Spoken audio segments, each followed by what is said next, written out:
Assalamu alaikum, урматтуу мекендештер, урматтуу кыргызстандыктар, урматтуу момун мусулман биртугандар. Биз Ак ниет аманат коомдук фонду Ош жер Ордолуу Ош жерине кече келгенбиз. Кече түз эле келгенде мына ушу Русландын үйүнө келдик. Анда сырткары Ошто кыргыз-түрк эл аралык клиникасына бир эмес эки бейтапты жаткырдык Кудай кааласа. Бириси жана бутунан эртең операция болот. Экинчиси гаражда жашаган 90 жаштагы чоң атаны көргөзүп атабыз. Чоң атаны эртең буйруса жаткырган аракет кылабыз. Урматтуу бир туугандар, биз үчүн өтө жакшы, өтө кубанарлык, өтө сүйүнө турган жаңылык. Сиздер үчүн дагы кубана турган жаңылык болуш керек. Руслан боюнча айтып кетсем, Руслан 1999-жылы Баткенде жакшы билесиздер, уксаңыздар керек.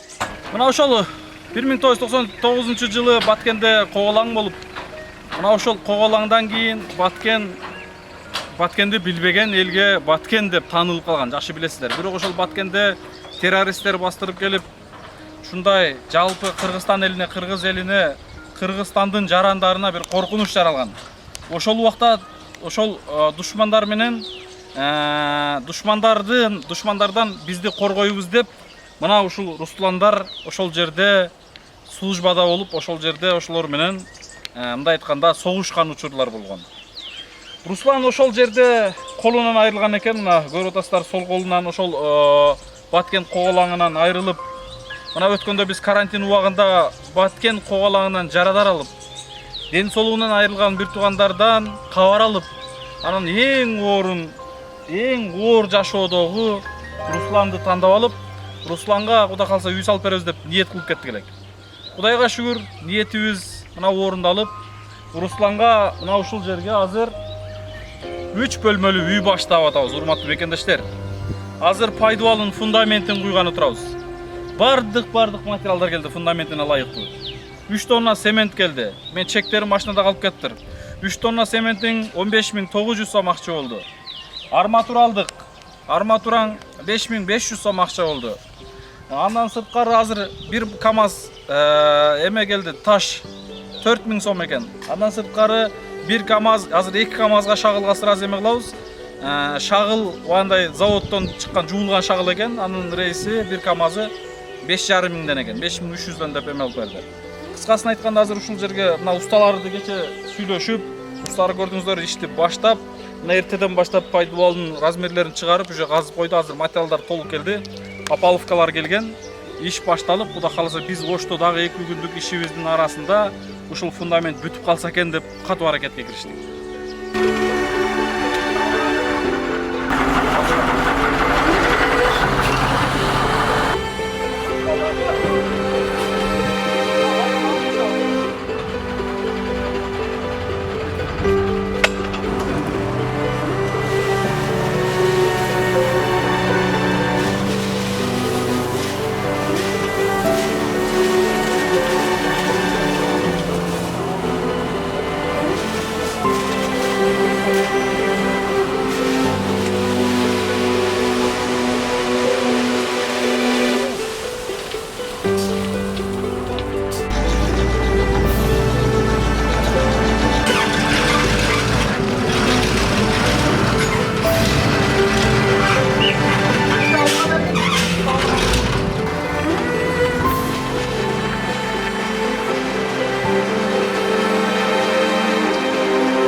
Руслан боюнча жакшы өзүңүздөр кабарыңыздар бар. Кудай кааласа Руслан 40 жашта. Бирок үйлөнө элек. Жалгыз апасы менен мына аркабызда турган жүрөктү сыздаткан мышык ыйлай турган момундай үйдө жашайт. Караңыздарчы, азыркы 21 өнүккөн заманда, 21 кылымдын өнүккөн заманында момундай үйдө жашаган инсандар чанда гана кезиген. Биздин Актиет Аманат коомдук фонду жакшы билесиздер. Эч качан улутка карап жардам берилбейт. Биз буга чейин кыргыз, орус, өзбек, түрк, тажик улутундагы жана башка казак улутундагы бир туугандарга кол сунуп келдик. Ал жардам берүүлөрдүн бардыгы фактылары бар. Видео отчеттор бар. Мына ушу элибиздин жардам менен болуп келатат. Элибиз дагы туура кабыл алып, туура колдоп атат. Кудайга шүгүр, ишибиз сонун жылышып атат. Ошто азыр тынымсыз бир эмес ошол 3 маселе боюнча жүрөбүз. 2 бейтапты больницага жаткырып, андан сырткары мына ушул үй маселесин баштап. Мен ушунчалык сүйүнүп атам, ушунчалык кубанып атам. Жалал Абадта өтө чоң комплекс салынат. Ал жерден бошой албайсак дагы Кудайдын буйругу менен ушул жерге курулуш башталып атат. Кээ бирлер ойлонушу мүмкүн, капы болушу мүмкүн. Биз качантан бери кайрылып жүрөбүз? Бизге эмнеге башталбайт? Бизге эмнеге салынбайт? Бардыгы Алла Тааланын буйругу менен. Анын бардыгы менин оюм менен чыкпайт. Алла Таала буйруп койсо бардыгы болот. Аллахтын өкүмү менен болот. Айтам го дайым. Жада калса жерде жаткан жансыз жалбырактын оңдон солго ода арылышы бул Алланын буйругу менен. Руслан, мен дагы ачык эле айтышым керек. Орусчаны түшүнгөнүм менен жакшы жеткире албай ушундай бир кыйналабыз. Себеби мен кыргыз мектепте окугам. Өткөндө 1-2 сөздөрүмө ушундай сын пикирлер айтылды. Эми кеп тилде эмес. Урматтуу бир туугандар, эми ал боюнча ар кимиңиздер өзүңүздөр жыйынтык чыгарып аласыздар. Руслан бардыгын түшүндү. Кыргызчан азыр сүйлөй албайт экен чындыгында. Биз кечкурун келип сүйлөшкөнбүз. Русланга проектini көргөзгөнбүз, жаккан. Вам проекты понравилось? Абсолютно. Все хорошо? Очень даже удобно. Вам сейчас все люди смотрят. Ну, чувство Новый у меня дом простое, что народ Кыргызстана помогает, откликнулся о помощи, что помог построить новый дом, чтобы здесь жить можно. Не как в сарае, а по-человечески, в человеческих условиях. И все доброе. Вот так. Большое спасибо. Шон рахмат. Мага ушул сөз ушунчалык жаккан. Кыргызстанды коргойм деген инсан дейт. Кыргызстанды сактайм деген инсан дейт. Кыргызстан үчүн, мекеним үчүн күрөшөм деген Кыргызстандын жараны дейт. Жогору жактын приказын, жогору жактын буйругун күтпөш керек деп. Өзүң чын жүрөгүңдөн патриоттук сезимиң ойгонуп, Кыргызстан родинаңды коргойм десең, сен жогору жактын буйругун күтпөстөн ушул Кыргызстан үчүн күрөшүң керек деп. Мына ушул Руслан ошентип күрөшөм деп колунан айрылып турат. Сиз менен биздин ушундай сак саламаттыгыбызды, ден соолугубузду, ошол сактыгыбызды душмандардан коргойбуз деп өзүнүн ден соолугунан айрылып турат. Мен ойлойм, туура эле тандадык, туура эле каарманды тандадык деп ойлойм буюрса. Туура эле иш башталды деп ойлойм. Чыныгы баатырлар.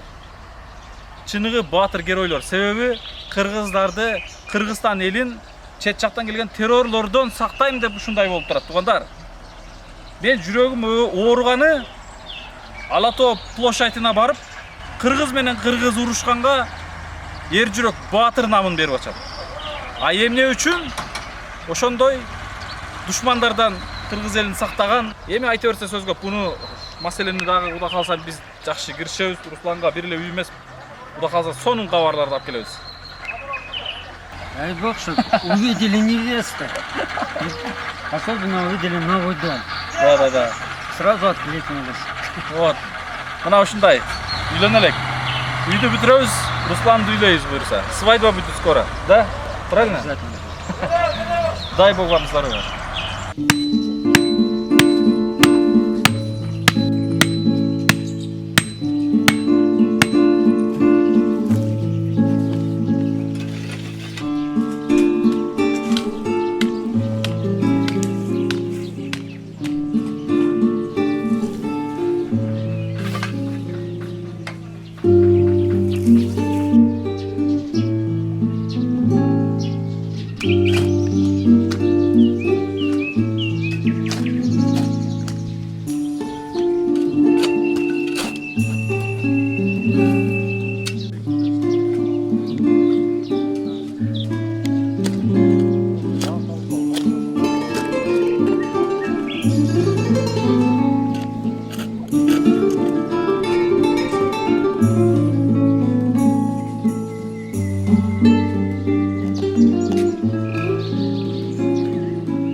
Мынакей урматтуу мекендаштар, урматтуу бир туугандар, азыр Русландын оор тагдырдагы жашоосу боюнча буга чейин биз коомчулук менен бөлүшкөнбүз. Балким жаңы көрүп аткан инсандар үчүн Руслан өзү сиздерге толук жашоосун, буга чейинки баткен когалаңы боюнча бул жердеги жашоосун баардыгын өзү сиздерге айтып бермекчи. В 99 году, после ранения и ампутации руки, ну, я уже стал на учет в 5-ю поликлинику ХВК города Ош. Ну, у меня просто после ранения ударная волна попала в правый глаз. То есть произошло кровоизлияние и ожог глаза от угарной, ну, от этого. И уже мне врачи поначалу прописали полностью курс уколов, то есть витаминов. А потом просто посоветовала матери, ну, врач, чтобы продала квартиру и выехали просто за город на свежий воздух. Чтобы здесь кушать витамины, овощи, все свежее. Не покупное, а именно свежее. Заехали, дом был еще в более таком состоянии, нормальном. Ну, крыша начала разрушаться, потому что паровое отопление, печку постоянно надо чистить. То там шифер или старый, или уже сколько лет до меня лежал, он просто то там треснет, то там треснет. И начал просто протекать. И получилось так, крыша просто, это как времянка или пристроечка так сделана. Неправильно получается. И потолок просто начал здесь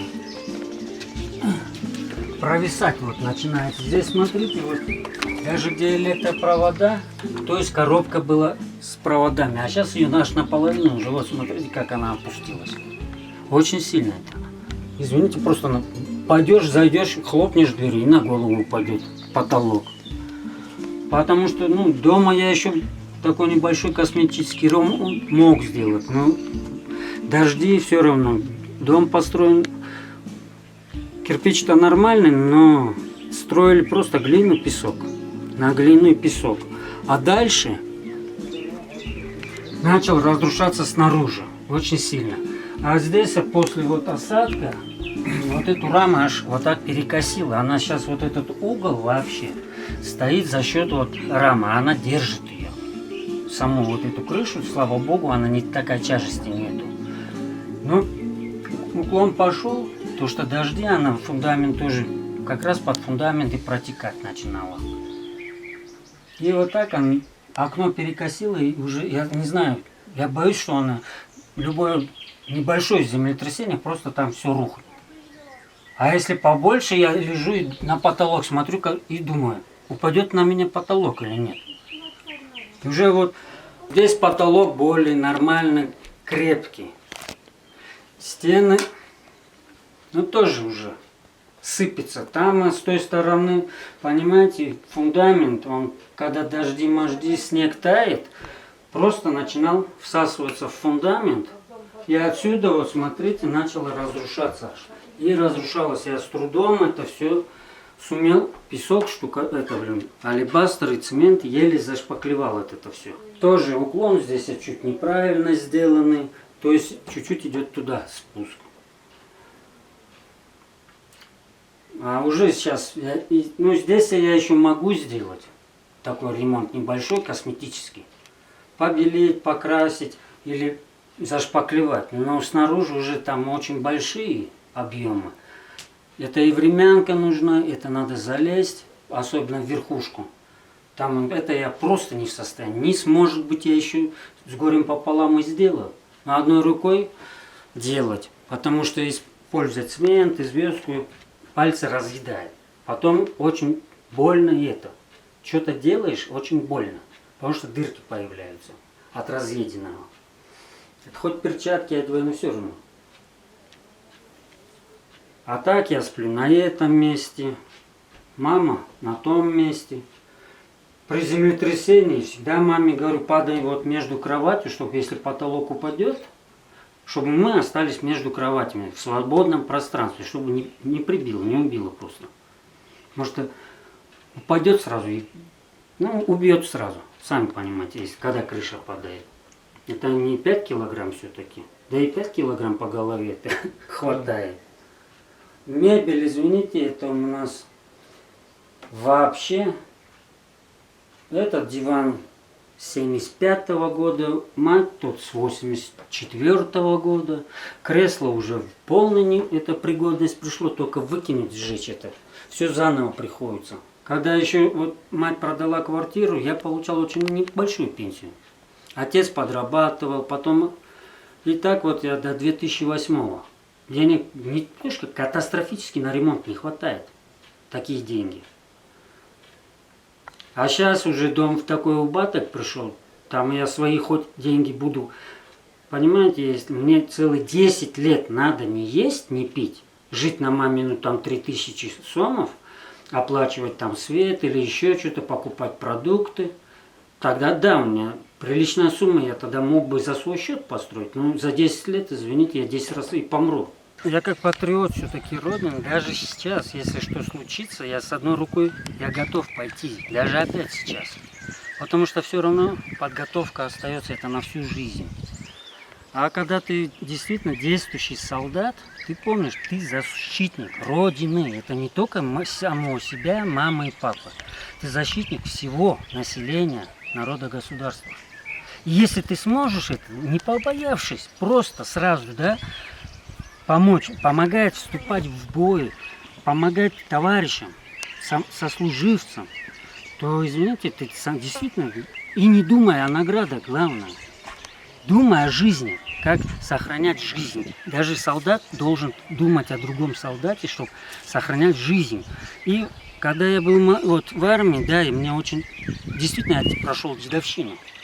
Но после, когда я сам уже стал старослужащим, я просто понял простую вещь. Не надо издеваться над молодыми. Потому что когда пойдешь в бой, они все обиды возьмут, вспомнят, тебя же в спину и пристрелят.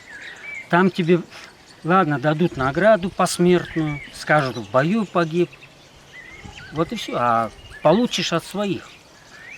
Поэтому, а когда с уважением,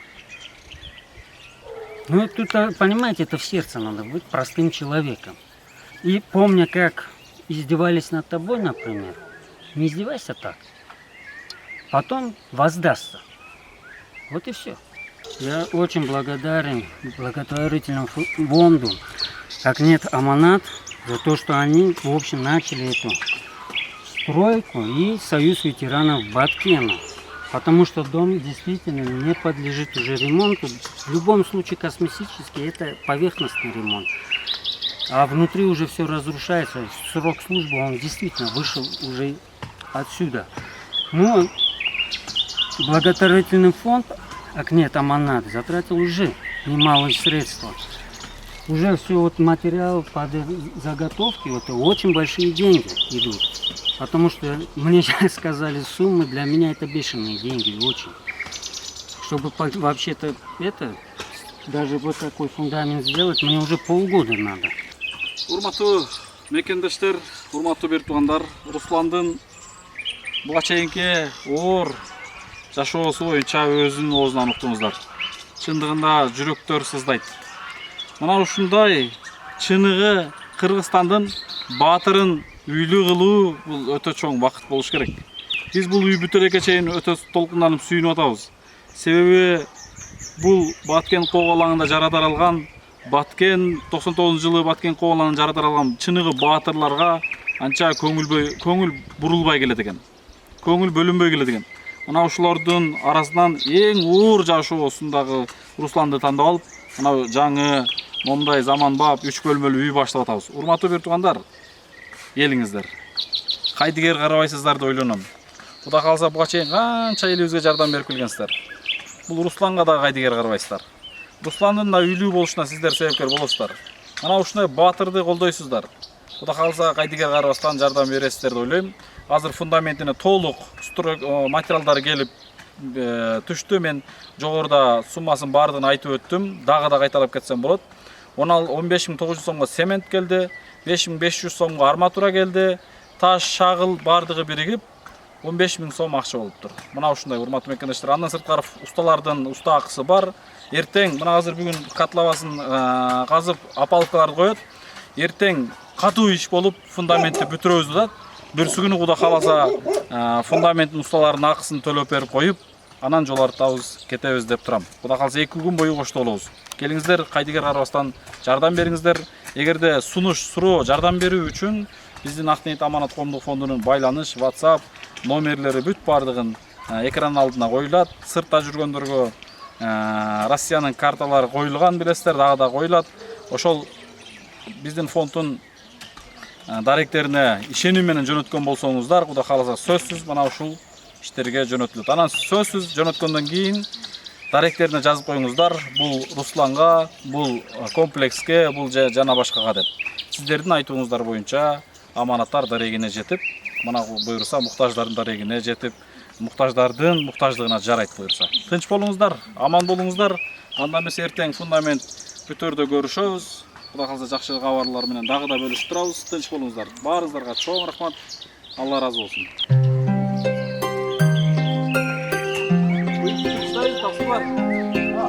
Быйыл